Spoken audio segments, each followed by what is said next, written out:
Hello everyone, welcome you all once again in our channel Learn Together with Parvez.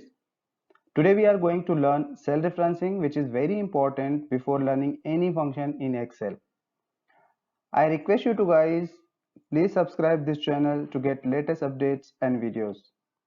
Also let me know in comments what next you would like to learn. Let's begin the video. Cell referencing three types की होती है, relative referencing, absolute referencing and mix referencing. Mix referencing में हम row fix और column fix दो type देखते हैं। सबसे पहले देखते हैं रिलेटिव रेफरेंसिंग। फॉर एग्जांपल ये हमारा एक टेबल है यहाँ पर जिसमें कुछ डेटा है, प्रोडक्ट, क्वांटिटी एंड एमआरपी। हमको सपोज यहाँ पर एमआरपी मल्टीप्लाई बाय क्वांटिटी करके यहाँ पे इसका अमाउंट ड्राइव करना है, दिस मल्टीप्लाई बाय दिस। तो हमने सेल को रेफर किया है। रेफर करना मीन्स हमने उस सेल को सेलेक्ट किया है। अभी यहाँ पे मैं थोड़ा सा यहाँ एक्सप्लेन करता हूँ। इज इक्वल टू C6, मतलब C6 इस सेल का एड्रेस है, राइट। C6 मतलब इस सेल में जो भी क्वांटिटी रहेगी, जो भी वैल्यू रहेगी, उससे हमको मल्टीप्लाई करना है D6 की वैल्यू में। अभी देखो मैंने इस C6 में भी कोई चेंजेस नहीं किए, D6 में भी कोई चेंजेस नहीं किए, ठीक है। So this is called relative referencing. अब रिलेटिव रेफरेंसिंग क्या होती है कि अभी अगर मैंने इस सेल के अंदर फॉर्मूला लगाया है ना, अब इस सेल को मैं इस फॉर्मूले को कहीं पे भी अगर कॉपी पेस्ट करता हूँ यहाँ तक, फॉर एग्जांपल मैंने यहाँ पे किया, सो देखो मेरा फॉर्मूला प्रॉपर से नीचे बराबर से आया है और मेरा फंक्शन भी प्रॉपर से काम किया है। मुझे जो डिजायर्ड रिजल्ट चाहिए था वो रिजल्ट भी आ गया है। सो बेसिकली ये रेफरेंसिंग कैसे काम करती है, फॉर एग्जांपल हमने इस सेल के अंदर यानी E6 में रेफरेंसिंग की है ना।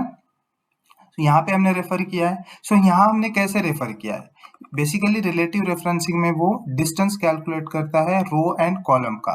अगर मैंने ये कॉपी करके अगर यहाँ पेस्ट किया, सो देखो क्या होगा। जैसे कि यहाँ से जब हमने रेफर किया था C6 मतलब -1 और 2 कॉलम मतलब C6। सो एग्जिस्टिंग सेल से -2 कॉलम के ऊपर वो पोजीशन थी, है ना। सो उसी तरह से अगर हम यहाँ देखेंगे, जब मैंने कॉपी पेस्ट किया तो देखो एग्जिस्टिंग सेल से -2 कॉलम की पोजीशन पे उसने उस रेफरेंस को मूव कर दिया।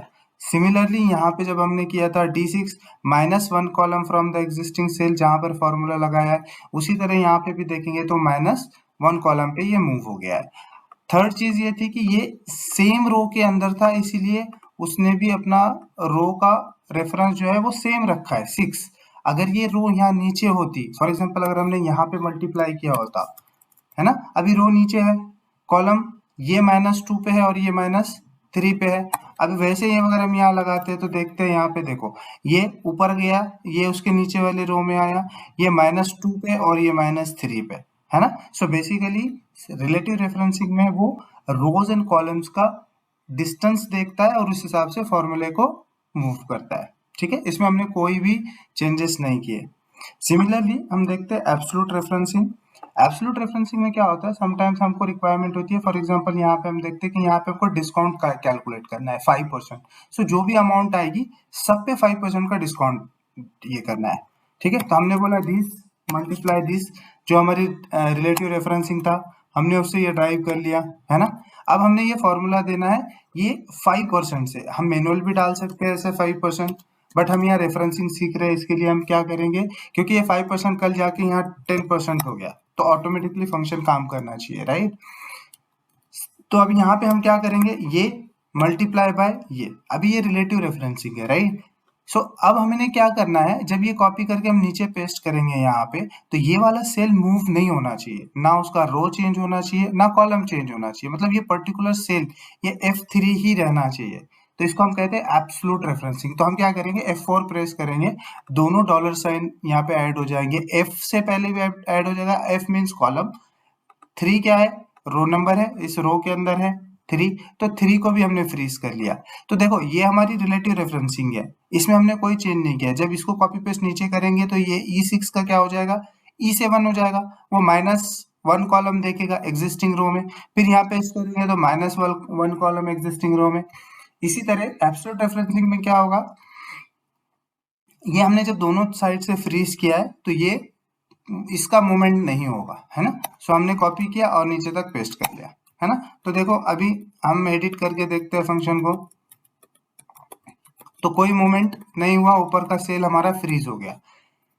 फंक्शन सीखने से पहले आपको सेल रेफरेंसिंग को अच्छी तरह से अंडरस्टैंड करना है, ताकि हर फंक्शन में इसका एक अलग अपना इंपॉर्टेंस है। बिकॉज हम फॉर्मूला हर सेल में नहीं लगाते, एक सेल में फॉर्मूला लगा के हम कॉपी पेस्ट करते हैं। तो कॉपी पेस्ट करने के बाद हमको ये ध्यान में रखना जरूरी है कि कौन सी रेंज या कौन सी रेफरेंस किस तरह से मूव होता है और किस तरह से हमको मूव करना है। सो उस अकॉर्डिंगली हम तीनों चारों रेफरेंसिंग जो है हमारी relative, absolute, row fixed and column fixed, उस हिसाब से हम उसको अप्लाई करेंगे। नेक्स्ट देखते हैं मिक्स्ड रेफरेंसिंग। जैसा कि हमने बोला था यहाँ पे रिलेटिव, एब्सोल्यूट, वैसा मिक्स्ड रेफरेंसिंग में दो चीजें होती है, रो फिक्स्ड होता है और कॉलम फिक्स्ड होता है।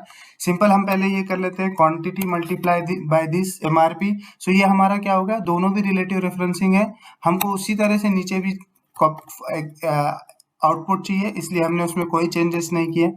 अब हमारी रिक्वायरमेंट क्या है, यहाँ पर हमने 5% का डिस्काउंट कैलकुलेट करना है इस अमाउंट पे, दिस मल्टीप्लाई बाय दिस। अब हमको रेफरेंसिंग सोचना है, क्या करना है हमको इस फॉर्मूले को जब ऐसे नीचे कॉपी पेस्ट करेंगे तो हमारा वो 5% चेंज नहीं होना चाहिए, E6 जो है वो E7 पे आना चाहिए। लेकिन देखो अब मैंने ऐसे ही कॉपी पेस्ट किया तो क्या हो गया, ऊपर का रेफरेंसिंग चेंज हो गया। तो इससे मुझे ये समझ में आया कि ऊपर वाले को हमको फिक्स करना है ना।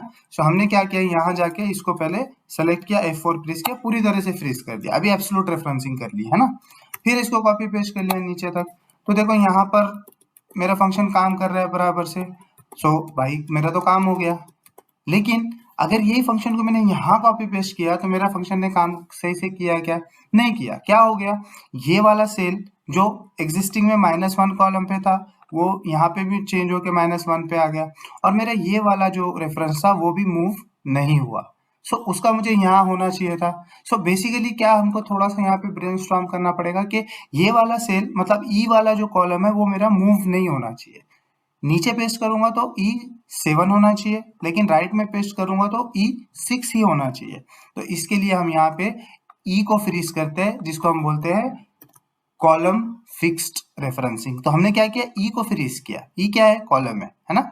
6 को फ्रीज नहीं किया, 6 को वैसे ही रखा, बिकॉज नीचे कॉपी पेस्ट करेंगे तो 6 का 7 होना चाहिए। तो अब ये हमारा काम हो गया, यहाँ से हम यहाँ पेस्ट करेंगे। अब देखो ये वाला एब्सोल्यूट ही है अभी हमारा, ये तो चेंज हुआ नहीं, तो अब इसको भी हमको चेंज करना पड़ेगा। तो ये क्या एक रो में है ना। तो रो नंबर 4 जो है वो कॉमन है हमारी, वो नीचे नहीं आना चाहिए, है ना। एफ हमारा चेंज होके जी हो सकता है, तो इसके लिए हमने क्या करना है, यहाँ से एफ से $साइन को हटा देना है, ताकि एफ मूव होके क्या होगा, जी हो जाएगा। ठीक है, तो और इसको फिर हमको सेलेक्ट करके पेस्ट करना है। अब आप यहाँ देखोगे बराबर से हमारा फंक्शन काम कर रहा है, कोई मूवमेंट नहीं हुआ, है ना,